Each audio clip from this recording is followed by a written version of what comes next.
Bapak Ibu, saudara-saudariku yang dikasihi Tuhan, bacaan Injil hari ini memberi pesan penting kepada Anda dan saya bahwa Yesus itu harus menjadi pusat dalam hidup kita.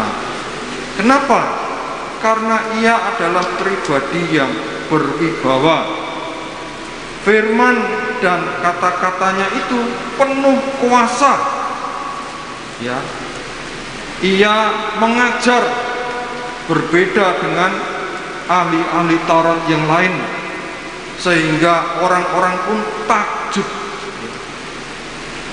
Begitu berkuasanya kata-kata Tuhan Yesus itu, sampai setan-setan pun mengakui kalau Yesus itu putra Allah, dan setan-setan itu juga tunduk taat diperintah oleh Tuhan Yesus. Loh, Bapak Ibu, ketika saya merenungkan bagian ini, saya itu seperti kesemes gitu ya, seperti dikritik keras gitu. Lawang setan saja mengakui Yesus itu putra Allah. Setan saja tunduk dan taat kepada perintah Tuhan. Lah kok kowe sing romo kok ngeyel? Ya. Kowe sing romo sama perintah Tuhan kok isih petungan. Kowe kudu ngampuni umatmu. Waduh, ngosek nek wong kae sesuk wae. Lho piye to? Sabda Tuhan lho itu. Supaya sebagai imam kamu melayani umatmu malah sak karepe dhewe. Nah, Bapak Ibu, kesemes aku. Oh iya ya. Berarti uripku tidak lebih baik daripada setan. Derajatku tuh luwih parah daripada setan. Setan wae ngakui Yesus adalah putra Allah dan taat. Aku sing romo malah ora taat. Bapak Ibu, ini renungan saya sepintas tadi ketika merenungkan firman ini. Nah, Bapak Ibu, Tuhan Yesus itu sekali lagi saya katakan adalah pribadi yang berwibawa, firman-Nya penuh kuasa. Maka sudah sepantasnya, sudah selayaknya ya, kalau kita ini lebih mendekatkan diri kepada Tuhan Yesus, khususnya dalam peristiwa-peristiwa sulit seperti sekarang ini. Dalam peristiwa sulit seperti sekarang ini, carilah Tuhan Yesus, dengarkanlah firman-Nya, dengarkanlah kata-katanya ya. Firman dan kata-katanya penuh kuasa, dan kalau penuh kuasa tidak ada hal yang tidak bisa diselesaikan, tidak ada hal yang buntu, tidak ada hal yang tidak bisa diperbaiki selama taat ya, selama mengikuti sabda dan firman-Nya. Nah, Bapak Ibu, dalam situasi sulit seperti sekarang ini, kerap kali yang kita ikuti itu bukan sabda Tuhan. Yang kita ikuti apa?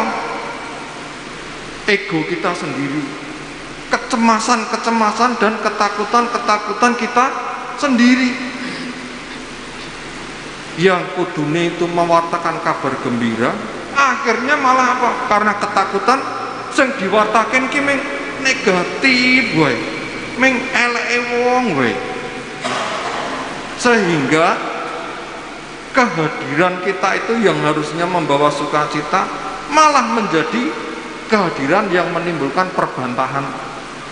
Ora dadi berkat, malah dadi batu sandungan ya. Maka Bapak Ibu, saudara-saudara yang kasih Tuhan, saya kalau mulai menasihati orang, saya lebih suka untuk mengutip kata-kata kitab suci daripada saya menggunakan penjelasan dari ahli ini, ahli itu. Dan kerap kali ahli ini ahli itu menakutkan gitu loh. Saya lebih suka ngambil pendapat dari Tuhan Yesus sendiri. Ya memang ya Bapak Ibu, saya itu pernah dikomplain gitu. Ada orang curhat kepada saya, minta pendapat saya, dan saya nasihati meskipun saya tidak mengatakan, Bapak, firman Tuhan mengatakan demikian. Tidak, saya mengatakan, Bapak itu dalam situasi seperti ini, Bapak harus setia. Dalam situasi seperti ini, Bapak harus mengampuni. Dalam situasi seperti ini, Bapak harus berkorban lebih banyak untuk anak dan istrimu. Bapak itu kemudian malah nesu. Romo itu menasehati, tetapi Romo tidak ngalami rasane situasi seperti yang saya alami ini. Ya. Romo ora ngerti rasane dikhianati oleh istri. Romo ndak ngerasa kayak rasane duitnya dihambur-hamburkan oleh istri. Macam-macam. Terus saya bilang, Bapak, saya mengatakan apa yang dikatakan Tuhan Yesus, bukan yang saya katakan, karena memang mungkin aku tidak punya pengalaman mengenai itu. Tapi ini firman Tuhan. Memang tidak saya katakan Matius bab berapa atau Markus bab berapa, tidak, tapi saya mengatakan, bukankah mengampuni itu perintah Tuhan?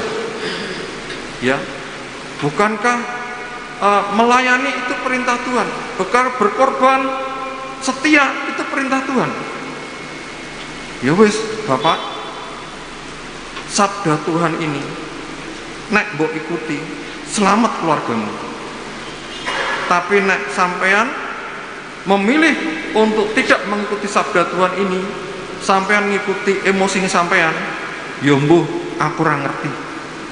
Tidak ada jaminan bahwa masalahmu akan selesai. Jadi Bapak Ibu, saya memilih untuk menggunakan sabda Tuhan dalam menasehati banyak orang. Karena apa? Sabda Tuhan itu penuh kuasa. Sabda Tuhan itu punya wibawa. Tidak bakal njlomrongke sabda Tuhan itu. Beda nek omongane Romo Agus dhewe iso njlomrongke. Maka hari ini Anda dan saya diundang supaya lebih mendengarkan sabda Tuhan, membiarkan kuasanya itu bekerja dalam hidup kita, membiarkan wibawanya itu menggerakkan diri kita, sehingga hidup kita itu menjadi hidup yang menyembuhkan, hidup yang berkahi, hidup yang membawa sukacita bagi banyak orang.